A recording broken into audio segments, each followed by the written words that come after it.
রাজবন্দীর মুক্তির দাবিতে খুব দুঃখ হয় যে আওয়ামী লীগ 15 বছর ক্ষমতায় থেকেও একটা জাতীয় ঐক্য, জাতীয় সংহতি, একটা রাজনৈতিক সম্প্রীতি তৈরি করতে পারে নাই। গায়ের জোরে সজ্জন ব্যক্তিত্ব যারা সমাজের সর্বস্তরে সম্মানিত তাদেরকে জেলে বন্দী করে রেখেছে। অনেকেই বয়সের শেষ প্রান্তে, 70-80 কোঠায় বয়স।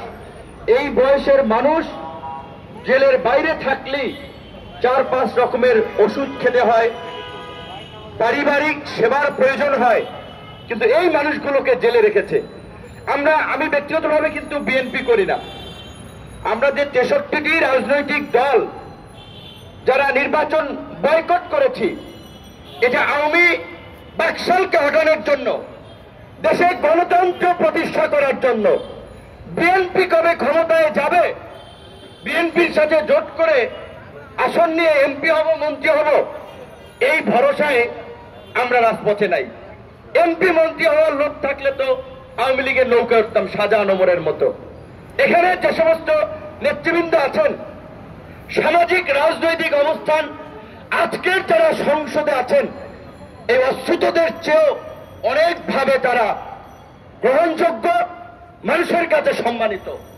কিন্তু আমরা এই হালুয়া রুটির ভাগ বাটোয়ারার এই নির্বাচনে যাই নাই, কারণ আমরা দেশের গণতন্ত্রের কফিনে শেষ পেরেকটি মারতে চাই নাই। যে কারণে আমরা বারবার আহ্বান জানিয়েছিলাম যে একটা রাজনৈতিক সমঝোতার মধ্য দিয়ে নির্বাচন হোক। কিন্তু দুঃখজনক, আওয়ামী লীগ আমাদের প্রতিবেশী রাষ্ট্র ভারতের প্রেসক্রিপশনে বাংলাদেশে একদলীয় শাসন বাকশাল কায়েম করার জন্য এই গায়ের জোরে নির্বাচন করেছে। কাদেরকে দিয়ে?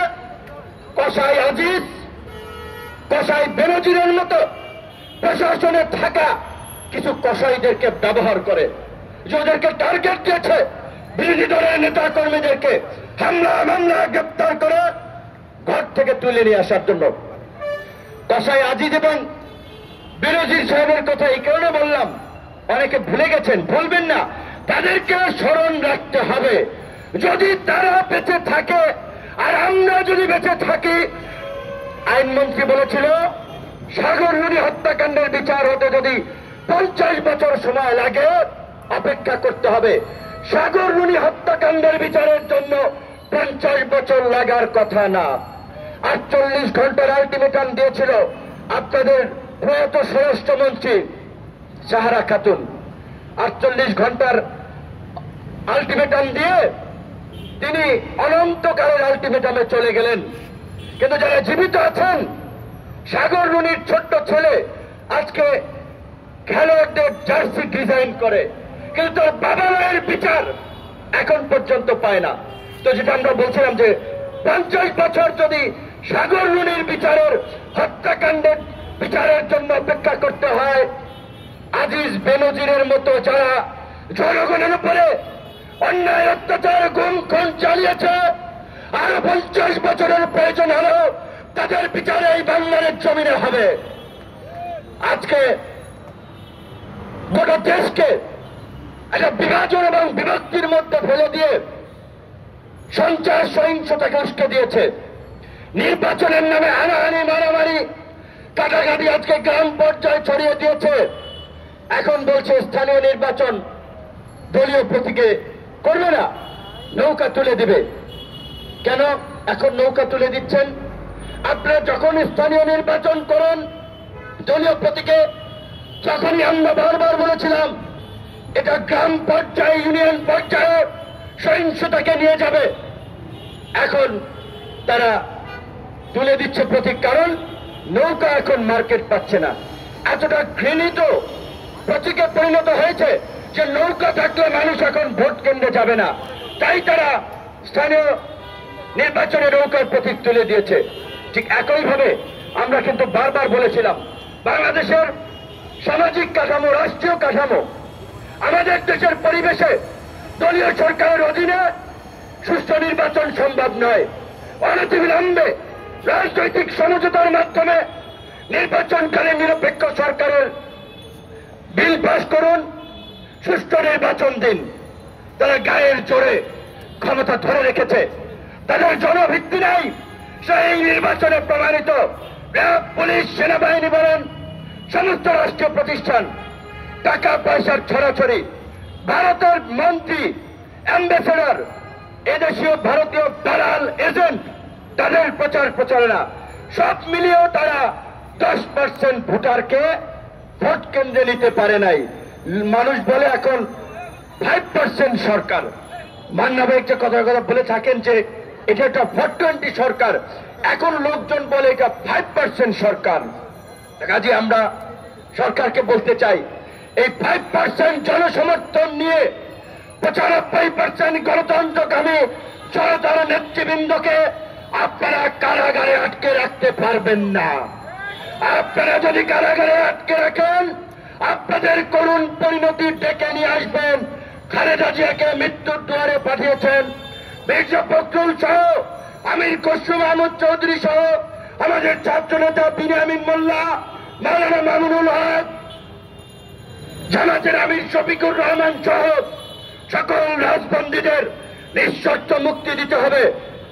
জেলখানায় আপনারা যে অমানবিক আচরণ করছেন তাদের সাথে, 16ই জানুয়ারি বিচারকদের একটা টিম গিয়েছিল জেলখানায়, সেখানে আমাদের একজন ছাত্র নেতাকে সেলে রাখা হয়েছিল, তাকে আরেক বিল্ডিং এর উপরে নিয়ে গেছে যাতে বিচারকদের সাথে কথা বলতে পারছেন না। আজকে দেশের অবস্থা দেখেন, দ্রব্যমূল্যের ঊর্ধ্বগতি পাগলা ঘোড়ার মতো ছুটছে।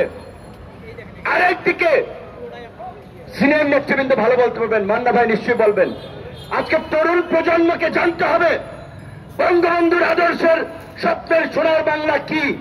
আমরা সেই সোনার বাংলা বাস্তবায়ন করতে চাই, কিন্তু বঙ্গবন্ধুর স্বপ্নের সোনার বাংলা যদি হয় গণতন্ত্র ধ্বংস করে বাকশাল, আমরা এই স্বপ্নের সোনার বাংলা বাস্তবায়ন করতে চাই না।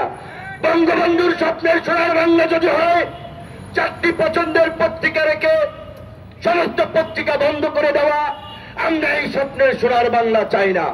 বঙ্গবন্ধুর স্বপ্নের সোনার বাংলা যদি হয় মা বোনদেরকে তুলে নিয়ে গণধর্ষণ করা, আমরা এই স্বপ্নের সোনার বাংলা চাই না। আপনারা প্রমাণ করেছেন, আপনারা বঙ্গবন্ধুর স্বপ্নের সোনার বাংলা বলতে এটাই বুঝান।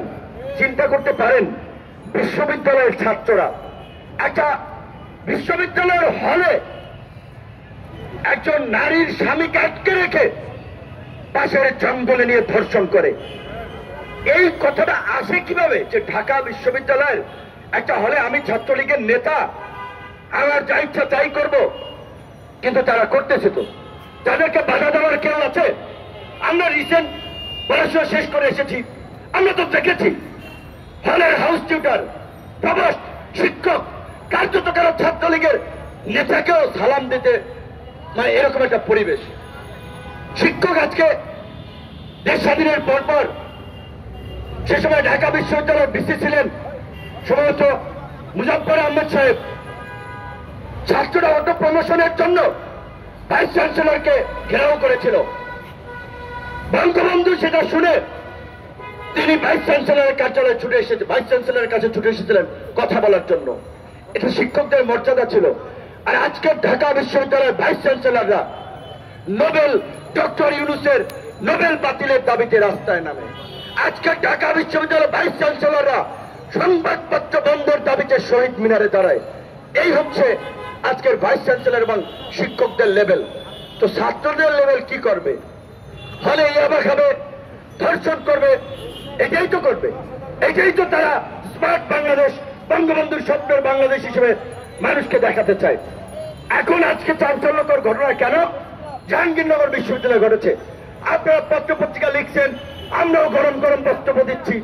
এই রকমের ঘটনা যে অহরহ ঘটছে, এই কিছুদিন আগে বাগেরহাটের ফকিরহাটে 2 ছাত্রলীগ নেতা 2 জন তরুণীকে বাসায় যাওয়ার পথে রাতে গাড়ি থেকে নামে তুলে নিয়ে ধর্ষণ করলেন। আলোচনা হয়েছে? কতটুকু আলোচনা হয়েছে?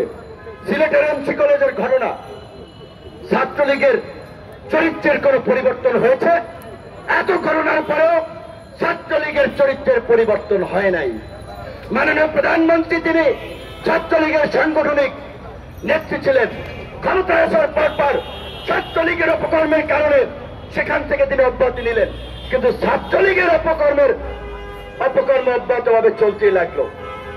এই ছাত্রলীগ আওয়ামী লীগ যেমনি ভাবে বিলুপ্ত করে বঙ্গবন্ধু বাকশাল করেছিলেন, ছাত্রলীগকে বিলুপ্ত করা, ছাত্রলীগকে নিষিদ্ধ করা আজকে সময়ের দাবি। এই ছাত্রলীগ ছাত্রদের কোন প্রতিনিধিত্ব করে না, অছাত্র, ম্যাক্সিমাম নেতৃত্ব দেওয়া অছাত্র। ঢাকা বিশ্ববিদ্যালয়ের হলগুলোতে যদি রেড দেওয়া হয়, আমি চ্যালেঞ্জ দিয়ে বলছি, পুলিশ আমার সাথে থাকবে, ম্যাজিস্ট্রেট আমার সাথে থাকবে, প্রত্যেকটা হল থেকে ইয়াবা ব্যবসায়ী, মদ ব্যবসায়ী, গাঁজা ব্যবসায়ীকে ধরা সম্ভব। এরা কারা করছে? ছাত্র দলের কোনো ছেলে হলেই থাকতে পারে না, ব্যবসা করতে পারবে? অন্য সাধারণ শিক্ষার্থীরা একটা ফেসবুকে লিখলে তাদেরকে শাহবাগ থানায় নিয়ে ধরে দিয়ে আসা হয়। ইয়াবা মাদকের ব্যবসা করতে পারবে? সমস্ত কিছু হচ্ছে ছাত্রলীগের ছত্র ছায়ায়।